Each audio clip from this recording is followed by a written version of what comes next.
Very good morning to all of you. आपका स्वागत है कृष्णा एजुकेशन में।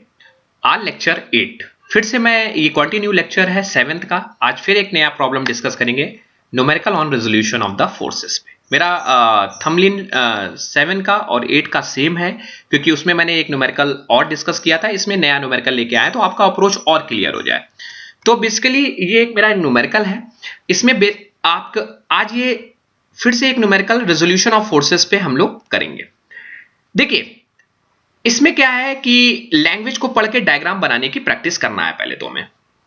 Following forces act at a point. Following forces act कर क्या है 20 Newton inclined eight A 30 degree towards north of east.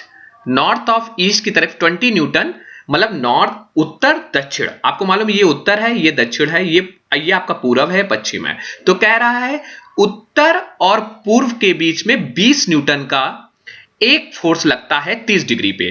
तो आपने 20 उत्तर और पूर्व के 20 न्यूटन का 30 डिग्री आपने टूवर्ड्स मतलब लगा दिया। अब आपने 25 न्यूटन टूवर्ड्स नॉर्थ। अब ये सीधे सीधे उत्तर की तरफ एक 25 न्यूटन, तो आपने 25 न्यूटन का उत्तर की तरफ लगा दिया। ये 20 न्यूटन आपने इधर लगा दिया।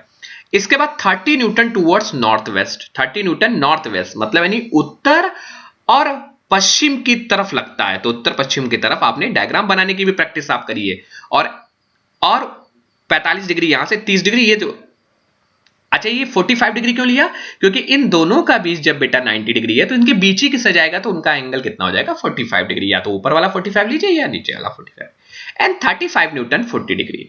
35 newton inclined at 40 degree towards south of west. मतलब साउथ ये हो गया मतलब दक्षिण और पश्चिम के बीच लग रहा है 40 और 40 डिग्री लग रहा है टूवर्ड्स साउथ मतलब towards south of west. West से वो 40 डिग्री है। तो आपने ये अपने बना दिया। ये थोड़ा लैंग्वेज पकड़िएगा जो पहले लिखा होता है उससे एंगल ना बन के उसके विपरीत से एंगल बनता है। ठीक है तो यहां पे 60 डिग्री साउथ से छूटेगा 40 डिग्री बने। तो आपने पहले डायग्राम की प्रैक्टिस कर ली। अब हम आते हैं इसको सॉल्व करने पे कि ये सॉल्व कैसे हम लोग करेंगे। इसको देखते हैं और सॉल्व करने की कोशिश करते हैं। अब आते हैं पहले तो हम घटक मतलब ये रिजोल्यूशन से सॉल्व होगा पैरेललोग्राम से नहीं सॉल्व। अब मुझे ये क्लियर हो गया कि आपको ये पता चल गया होगा पैरेललोग्राम नहीं लगाना है। क्यों नहीं लगाना क्योंकि ये टू फोर्सेस के ऊपर फोर्स है और सिस्टम ऑफ फोर्सेस में 2 से ऊपर होगा तो हमें रिजोल्यूशन को है। अब रिजोल्यूशन लगाने का तरीका भी मुझे मालूम है आपने लेक्चर नंबर 5 देख चुके होंगे।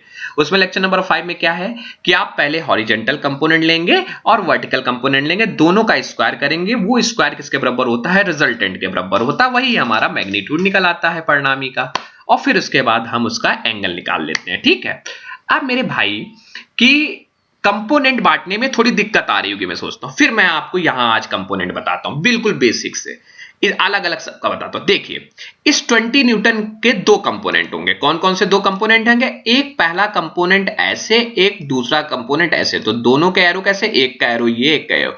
अब आपको पहले तो ये देखने कंपोनेंट कितने दो कंपोनेंट। दूसरा स्टेप क्या देखना है एंगल कहां से बन रहा है।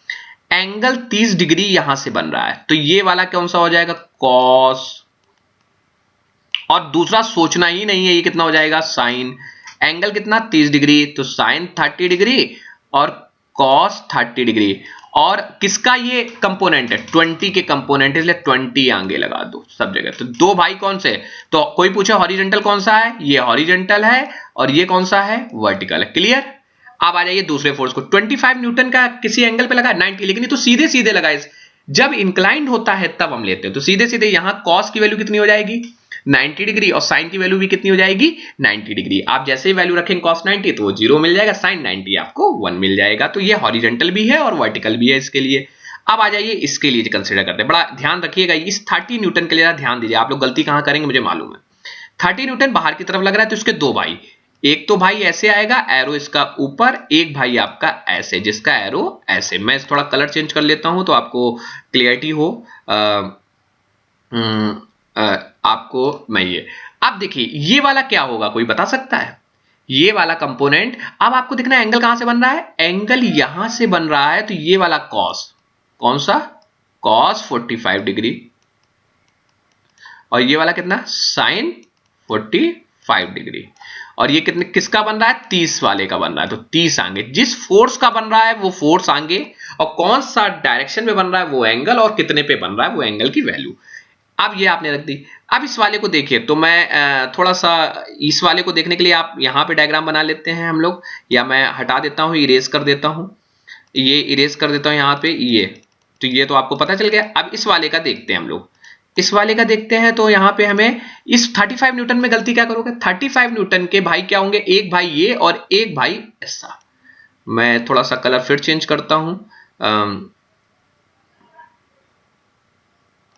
ये एक आपका भाई ये और एक भाई ये, तो ये वाला भाई क्या हो जाएगा, कॉस, ये वाला वाला क्या हो जाएगा, कॉस 40 डिग्री, और किसका है, 35 का है। तो आपको देखना क्या है, फिर से मैं कह रहा हूं रिजल्टेंट, आपको कंपोनेंट करते वक्त ये देखना है कि कंपोनेंट के एरो कहां जाएंगे, एरो अब ऐसा मीट करते हैं, जैसे बाहर की तरफ ये है तो सारे इस तरह आएगा, इस तरह, मतलब एक इसको वहां तक पहुंचना है।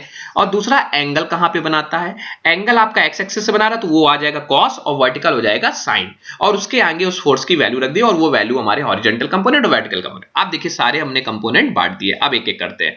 हॉरिजॉन्टल कंपोनेंट पहले वाले का 20 का क्या है, 20 cos 30 डिग्री, वही रखा, देखिए 20 cos 30 डिग्री। इस वाले का क्या है, इस वाले का आप कहोगे हॉरिजॉन्टल कंपोनेंट, इसका हॉरिजॉन्टल कंपोनेंट है ही नहीं क्योंकि सीधा सीधा है, तो इसका हॉरिजॉन्टल कंपोनेंट होगा नहीं, लेकिन तब भी आप लिखना चाहे तो लिख दीजिए 25 cos 90 डिग्री, क्योंकि ऑटोमेटिकली जीरो हो जाएगा।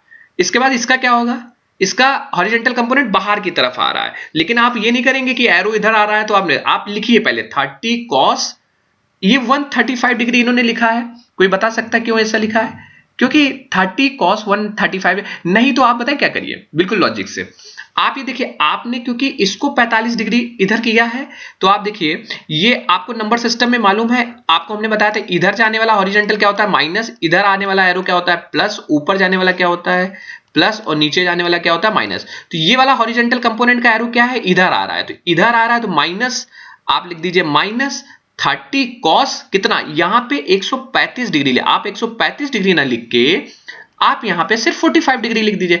अब कुछ लोग कहेंगे सर यहां पे 135 लिखा तो क्या मतलब ये गलत है, नहीं गलत नहीं है, मैंने कैसे 120 लिखा है, देखिए ये टोटल कितना हो गया 90, और 90 और 45 कितना हो गया 135, मैंने 135 इसलिए लिखा था, लेकिन आप इस तरह से भी कर सकते हैं, इधर आया तो -30 और कितनी वैल्यू हो जाएगी कॉस की 45 डिग्री, और ये वाला कितना हो जाएगा, इसको भी लॉजिक से ध्यान दीजिए, ये वाले क्या कंपोनेंट इधर आ रहा है तो -35 माइनस, देखिए माइनस साइन लिखिए -35, और कॉस की कितनी वैल्यू यहां रख दीजिए, कॉस की वैल्यू यहां पे रख दीजिए 40 डिग्री। तो फिर से एक बार इक्वेशन क्या बनेगा, 20 cos 30 degree plus 25 cos 90 degree minus, क्योंकि अब इधर एरो आ रहा है तो -30 cos 45 degree minus 35 cos 40 degree. आप इनको with the help of calculator आप सॉल्व कर लीजिए। अब आइए वर्टिकल कंपोनेंट पे, अब वर्टिकल कंपोनेंट की बात करते हैं तो क्या मिल रहा है 20 sin 30 डिग्री, ऊपर जा रहा है इसलिए पॉजिटिव, चलिए कोई दिक्कत नहीं, ये वाला भी ऊपर जा रहा है कोई पॉजिटिव नहीं, तो कोई दिक्कत, यहां तक तो आपको लोगों को कोई दिक्कत है। अब यहां देखिए यहां वाले भी ऊपर जा रहा है तो ऊपर वाला क्या होता है पॉजिटिव होता है, तो अब ऊपर तो पॉजिटिव होगा, लेकिन कितनी वैल्यू, क्योंकि इसमें तो रखा गया है 30 sin 135 डिग्री, लेकिन आप रखेंगे 30 sin 45 डिग्री, क्योंकि आप यहां से ले रहे हैं तो आप 45 डिग्री लेंगे, कोई दिक्कत नहीं है। और ये वाला क्या है, नीचे आ रहा है तो नीचे वाले पे क्या होता है माइनस, तो माइनस यहां पे आपका चेंजेस हो जाए, माइनस साइन इस 120 जगह आप क्या लिख देंगे 40 डिग्री। आप करके देखिएगा बिल्कुल यही आएगा, दोनों तरीके मैंने आपको बता दिए, तो ये भी आप with the help of calculator आप डेल्टा वी सॉल्व कर लेंगे। आपको इन दोनों का स्क्वायर करेंगे तो डेल्टा हॉरिजॉन्टल का स्क्वायर और डेल्टा वर्टिकल का स्क्वायर, जैसे आप वर्टिकल का स्क्वायर कर लेंगे तो रिजल्टेंट क्या होगा, उसका रिजल्टेंट उनके बराबर हो जाएगा, तो ये रिजल्टेंट आपने निकाल लिया। और इसका एंगल निकालना है तो देखिए डेल्टा हॉरिजॉन्टल क्या आ रहा है, हॉरिजॉन्टल आ रहा है निगेटिव कंपोनेंट, वर्टिकल क्या आ रहा है पॉजिटिव, तो किस क्वाड्रेंट में होगा बताइए भाई, आप लोग कमेंट करके बताइए किस क्वाड्रेंट में होगा। ये क्वाड्रेंट होगा आपका हॉरिजॉन्टल, और वर्टिकल क्या है, हॉरिजॉन्टल आपका निगेटिव किस में होता है इसमें, और वर्टिकल पॉजिटिव किस में होता है, तो ये सेकंड में आएगा, सेकंड में मतलब यानी ये आपका